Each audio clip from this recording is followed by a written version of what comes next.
I know that you mentioned that you need coordination from other countries, and just setting a soda tax or like the labeling, the nutrition labeling with one country can be difficult. Can you explain that a little more and maybe talk about how free trade might help or hurt these efforts? Yes, sure. One of the problematics that we are watching now is that many of the free trade agreements have the mechanisms in which one country can have can file against some local modification at the national level.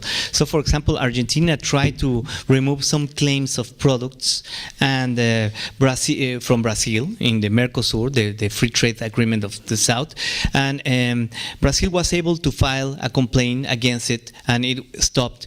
Then the industry learned how to do this, and now, for example, the transnational industry in Mexico files these demands in free trade zones against policies of other governments. But this is crazy. Like Mexico has a demand against Australia for trying to put some changes in their labels, or in Ecuador tried to put a food label, and Mexico was one of the countries that voted against. And when you go deep inside that, who is voting, representing Mexico against a food labeling, is the Ministry of Economy. And you say, and who told you to vote against this food labeling? Well, it's the industry, transnational industry that is here. They talk with me, and this is very complicated. This is another area in which we need to learn and be watching and recording and documenting everything, because it will be an obstacle to local policies.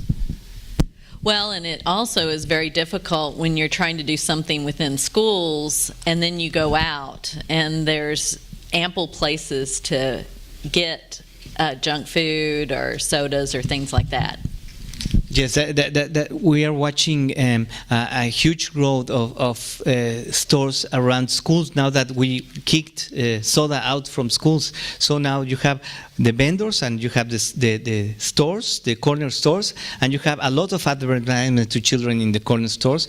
So I think this is removing a lot of the benefit of the policy. So we need to see this problematic in a very interdisciplinary and intersectoral way, and try to push for solutions at all these levels.